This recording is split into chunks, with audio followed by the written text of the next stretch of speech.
Hello students, अब हम लोग बाइनोमियल थ्योरम के एग्जांपल्स कर लेंगे। तो ये कह रहे हैं find the term independent of x in the expansion of, ये टर्म है 3/2x² माइनस 1/3x की पावर 6। तो अगर मैं इसका जनरल टर्म लिखूं तो हो जाएगा 6cr, ये मैं tr+1 लिख रहा हूं, इसकी वैल्यू हो जाएगी 6cr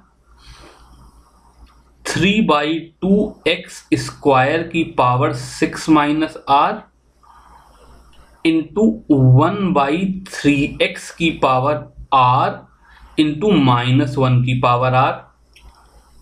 तो ये -1 की power r into 6cr into 3/2 की पावर 6 माइनस r इंटू 1/3 की पावर r, ये तो कोफिशिएंट हो गए। और x की पावर लिखूं तो x² की पावर 6 माइनस r की वजह से यहाँ पे x की पावर 12 माइनस 2r आ जाएगा, और यहाँ पे 1/x की पावर r की वजह से एक और माइनस r आ जाएगा। जो x की पावर आ जाएगी ये 12 माइनस 3r हो जाएगी। अब ये कह रहे हैं we have to find term which is independent of x। इसका मतलब 12 माइनस 3r की वैल्यू 0 रख लूं, यहां से r की वैल्यू 4 आ जाएगी, और अब वैल्यू पुट कर दूंगा तो ये -1 की पावर r तो 1 हो जाएगा, इंटू 6c2 इंटू 3/2 की पावर 6 माइनस 4 यानी कि स्क्वायर इंटू 1/3 की पावर 4। कैलकुलेट करके आंसर निकाल लेना। अगले एग्जाम्पल में कह रहे हैं द कोफिशिएंट ऑफ a की पावर r-1, a की पावर r और a की power r+1 in the expansion of 1 + a की power n are in arithmetic progression, then we have to prove this. तो अगर मैं इन तीनों टर्म के कोफिशिएंट लिखूं तो a की पावर r-1 का कोफिशिएंट हो जाएगा nc n-r+1 nCn-r, और ऐसे ही a की पावर r+1 का कोफिशिएंट हो जाएगा nCn-r-1। अब ये दोनों अगर टर्म AP में है तो अर्थमेटिक प्रोग्रेशन अभी बाइनोमियल थ्योरम के बाद पढ़ाऊंगा वैसे मैं सीक्वेंस और सीरीज में, लेकिन अगर मैं इसको x, y, z लिखूं तो x, y, z AP में होने का मतलब, अर्थमेटिक प्रोग्रेशन में होने का मतलब y minus x is equal to z minus y होता है, जिसका मतलब होता है twice of y is equal to x plus z। तो उसी कॉन्सेप्ट को यहाँ पे लगाऊं तो ये चीज बन रही है कि twice of NCR is equal to NCn-r+1 plus NCn-r-1। अब मैं इस चीज को खोल दूं तो ये हो गया twice of n factorial upon r factorial into n-r factorial is equal to n factorial upon n-r+1 factorial into r-1 factorial, ये वाला टर्म हो जाएगा, plus n factorial into n-r-1 का फैक्टोरियल इंटू r+1 का फैक्टोरियल। ये मेरी equation बन गई। अब मैं क्या करूंगा, ऊपर से ये n फैक्टोरियल कैंसिल कर दूंगा, यहां पर r फैक्टोरियल, r-1 फैक्टोरियल और r+1 फैक्टोरियल, इन तीनों टर्म में r-1 फैक्टोरियल सबसे छोटा है, तो इसको काटूंगा तो यहां पर एक r और यहां पर r इंटू r+1 रह जाएगा। ऐसे ही n-r, n-r+1 और n-r-1 में ये सबसे छोटा है, तो इसको काटूंगा तो यहां पर n-r और यहां पर n-r इंटू n-r+1 ये टर्म रह जाएगा। तो मेरी इक्वेशन क्या हो गई, 2/r into n-r minus 1/n-r into n-r+1 -1/r into r+1, इसकी वैल्यू 0 हो गई। अब मैं यहां पर एक एलसीएम ले लूं, r n-r, यहां पर n-r तो पहले से आ गया, n-r+1 और यहां पर r+1, तो मैं डिनोमिनेटर में चारों टर्म ले लूं तो यहां पर न्यूमरेटर में आ जाएगा twice of n-r+1 into r+1 minus यहाँ पे n-r है, ये वाला टर्म है इसलिए r इंटू r+1 माइनस यहाँ पर ये वाला टर्म है और ये वाला टर्म है इसलिए n-r into n-r+1 equal to 0 हो गया। तो चूंकि इक्वल टू 0 है इसलिए डिनोमिनेटर वाला टर्म राइट हैंड साइड में जाकर के इक्वल टू 0 हो जाएगा। तो ये जो मेरी इक्वेशन बची twice of n-r+1 into r+1 minus r into r+1 minus n-r into n-r+1, इसको मैं ओपन करूंगा तो मेरे पास यही टर्म आ जाएगा। मैं आपके लिए कर नहीं रहा हूं, उसको सॉल्व करके देखोगे तो आ जाएगा। अगला एग्जाम्पल है show that the coefficient of middle term in the expansion of 1 + x की पावर 2n। तो ये हम पहले ही कर चुके हैं। इसका जो मिडिल टर्म होगा, चूंकि यहाँ पर 2n इवन है इसलिए इसकी वैल्यू 2n/cn हो जाएगी, is equal to sum of coefficient of 2 middle terms in the expansion of 1 + x की पावर 2n-1। तो यहां पर जो इसके दो मिडिल टर्म होंगे वो 2n-1 cn-1 और 2n-1 cn हो जाएंगे। अब मुझे ये शो करना है कि इन दोनों का सम 2n cn के इक्वल होगा।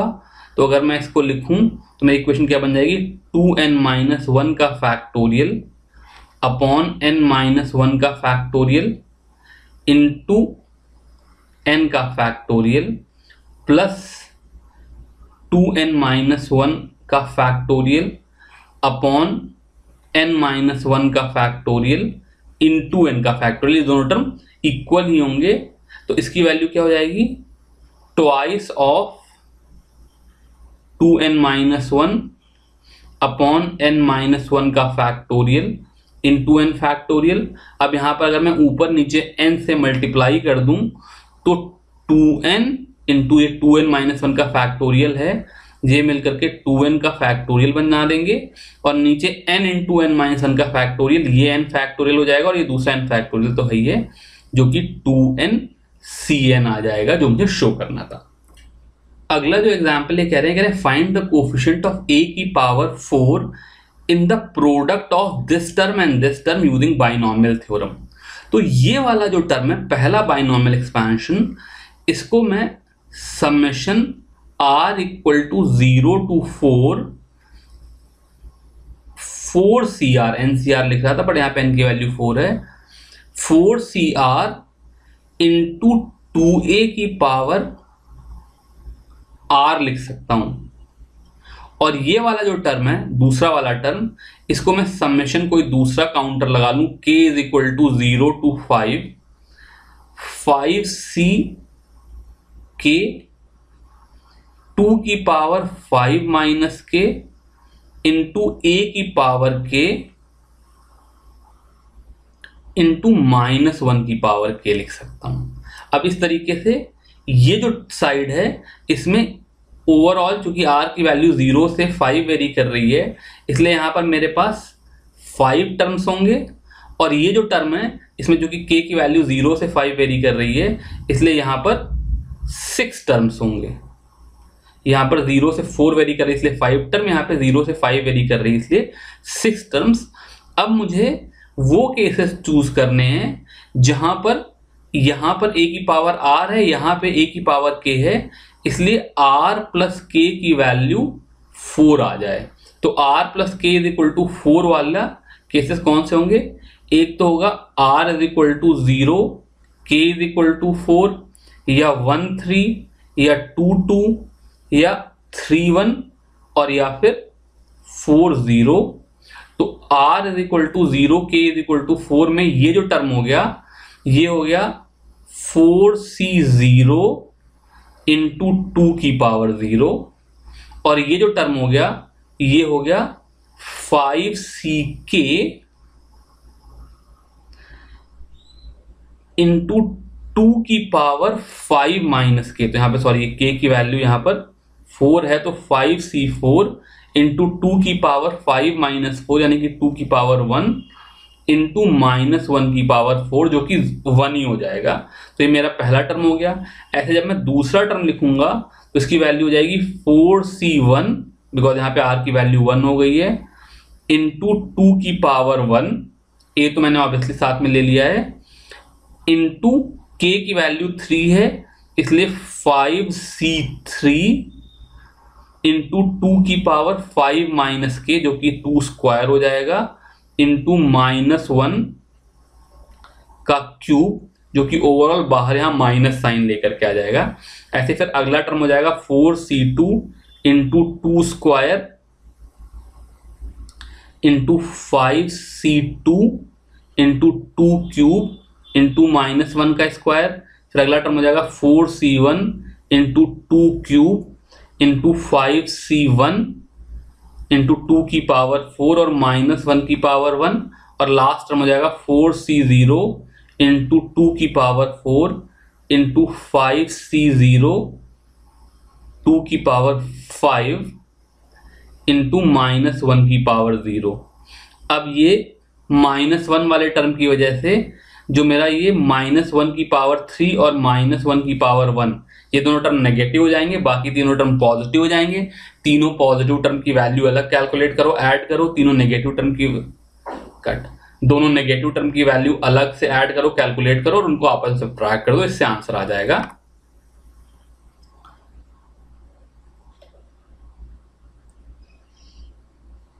इस एग्जाम्पल में पूछना है find the rth term from the and in the expansion of x plus a की पावर n।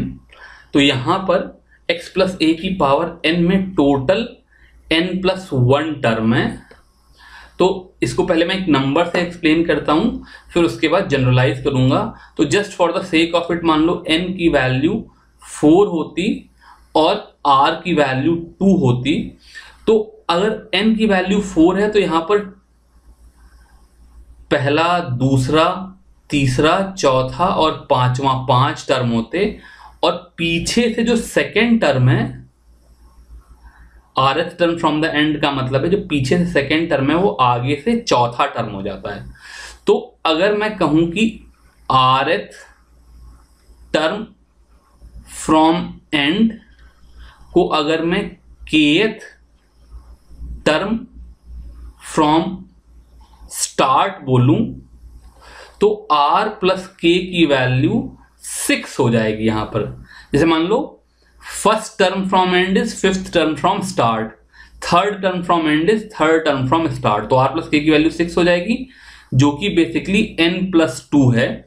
तो यहां से अगर मुझे rth टर्म फ्रॉम एंड बताना है तो which is basically twice of n plus 2 minus r, ठीक है। जो k की वैल्यू हो जाएगी वो n प्लस 2 माइनस r हो जाएगी, यानी कि n plus 2 minus rth term from start हो जाएगा। अब इसकी value twice of n minus r plus 1 लिख सकते हैं। तो पीछे मुझे tr प्लस 1 का फॉर्मूला पता है, तो यहां पर मैं इस टर्म के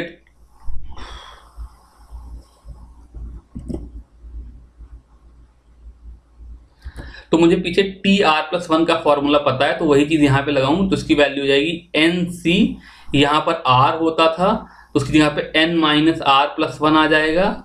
उसके बाद x की पावर n माइनस r होता था तो n माइनस r प्लस 1 लिखूंगा तो x की पावर r माइनस 1 हो जाएगा, और a की पावर r होता था तो यहाँ पे a की power n minus r plus 1 हो जाएगा। ये तो एक तरीका हुआ करने का जो बिल्कुल सीधा सोचते हैं। जो थोड़ा सा ट्रिक लगा सकते हैं वो क्या देख सकते हैं कि जो मुझे rth टर्म फ्रॉम एंड है वो a प्लस एक्स की पावर n का rth टर्म फ्रॉम स्टार्ट हो जाएगा, ठीक है। तो इसकी वैल्यू हो जाएगी n c r minus one a की power n minus r minus one which is n minus r plus one into x की पावर आर माइनस वन, जो कि बेसिकली यही टर्म आ गया, एक्स की पावर आर माइनस वन आ गई, ए की power n minus r plus one हो गया, और मुझे पता है कि n c r minus one की value n c n minus r plus one के इक्वल होती है। तो ये दोनों एक ही तरीके हो गए। तो अगर आप थोड़ा सा चालाकी कर सकते हो तो डायरेक्टली एंड को स्टार्ट करने के लिए ए प्लस एक्स की पावर एन लगा लो, अदरवाइज जो मैंने पहले तरीका सिखाया उस तरीके से कर सकते हो। फिर ये प्रॉब्लम आ गया find the term independent of x in the expansion of this. तो मैं क्या करूंगा, जनरल टर्म अगर इसका लिखूं तो हो जाएगा 18CR, बिकॉज n की वैल्यू 18 है, ये x की पावर 1/3 है, तो ये x की power n minus r by 3 into ये जो टर्म है 1/2 x की पावर माइनस 1/3 की पावर r हो गया। तो इसको अगर मैं सिंप्लीफाई करूं तो जाएगा 18CR 1/2 की पावर r इंटू एक्स की पावर n माइनस r/3 और एक और माइनस r/3। यहां पे मैं बार बार n लिख दे रहा हूं, ये n की वैल्यू 18 है।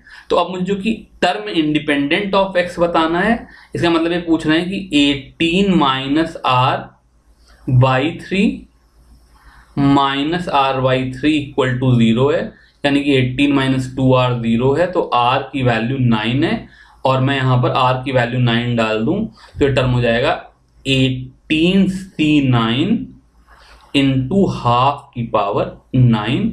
ये मेरा आंसर हो गया।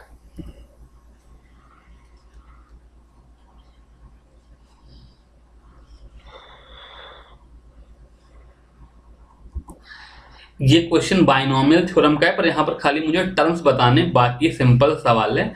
कह रहे हैं sum of coefficient of the first 3 terms of the expansion this where m is the natural number is 5, 5, 9।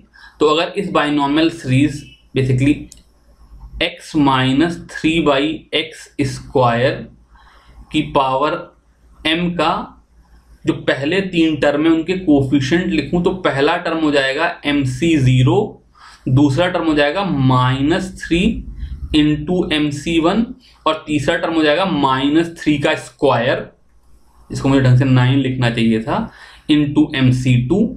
अब ये कह रहे हैं कि इन तीनों का सम यानी कि MC0 plus -3 into MC1 plus 9 into MC2, इसकी वैल्यू 559 है। तो MC0 तो 1 होता है, तो 1 minus 3m plus 9 into m minus 1/2 factorial is 559। ये अपने आप में क्वाड्रेटिक इक्वेशन बन गई। पूरे को 2 से मल्टीप्लाई कर लूं तो 2 minus 6m plus 9m square minus 9m is equal to 559 into 2, ये 1118 हो जाएगा।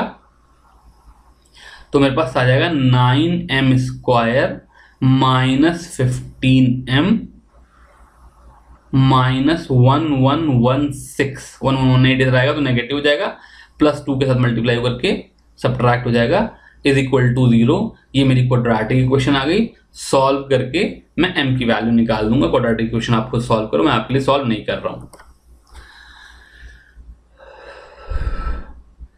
ये जो लास्ट एग्जाम्पल है ये कह रहे हैं if the coefficient of r minus 5th term and 2r minus 1th term in the expansion of this 1 plus x की power 34 is are equal, find r।